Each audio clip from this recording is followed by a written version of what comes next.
Hi everyone, welcome back to my channel. Today I'm going to be making a zucchini lasagna for you where we ditch the noodles in exchange for zucchini. So first things first is we got to cut up about 3 zucchinis. I'm making a half-size lasagna, so if you want to make it for a family, just double the recipe. I want to cut off the ends, and then I'm going to cut off one face of the zucchini so that way I have a nice flat side so it's not rolling around as I cut it into these about 1/2 centimeter thick strips. Then once done, I'm going to go ahead and add some salt onto the zucchini.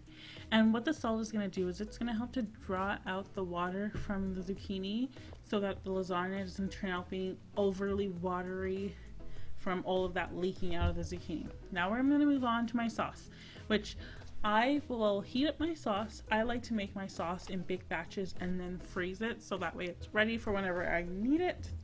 And this is just like my classic tomato sauce recipe that I showed you in my basic spaghetti 101 video. I'll leave that linked in the top corner of this video. And I'm just going to add the sauce into the pot with a little bit of water, which I use to swish around the jug to get any leftover sauce into the pan. And then once it's heated, I'm going to set it aside. Then I'm going to go ahead and cook some ground pork. Feel free to use ground beef if you want, or ground lamb, or ground turkey, or if you want a vegetarian option, just leave it out altogether. And basically I'm just going to cut this up, and then I will add the sauce back into my pan after I am finished cooking up the pork and seasoning it. And to season it, I'm going to go ahead and go in with some pepper, some salt, some chili flakes, and some basil. Honestly, I would suggest doing this first and then just adding the cold tomato sauce in and heating it through, but for some reason I did the tomato sauce first. I don't know what I was thinking, but I'm going to add that tomato sauce back in, give it all a good mix so all the flavors can really intertwine with one another, and then I'm going to set this tomato sauce aside.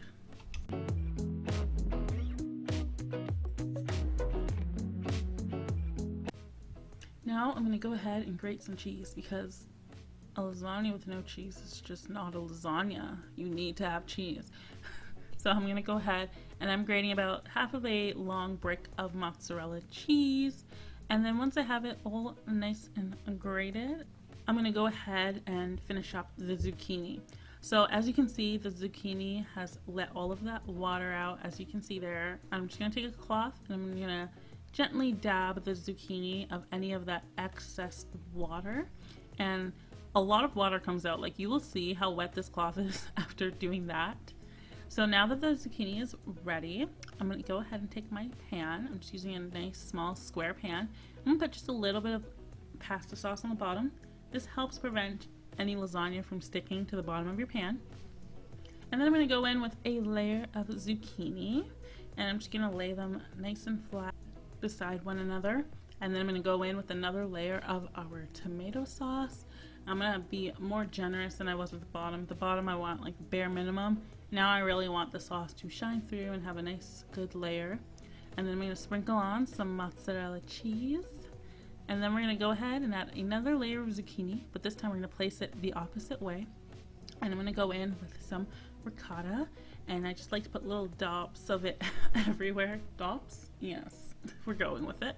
And then I'll spread it out nice and thin, and then add a little bit of some Parmesan cheese on top. And then I'm going to go ahead and do the same thing with the zucchini. Put a nice layer of zucchini, again going the opposite direction as the last layer, and then tomato sauce and some mozzarella cheese. And then this is ready for the oven. So just go ahead and you want to place it into a 350 oven for about 30 minutes. If it needs a little more time, I'd say go up to 40, but usually 30 was more than enough, as you can see here. And you just want to let it sit for a little bit, for about 10 minutes, so it gets nice and solidified.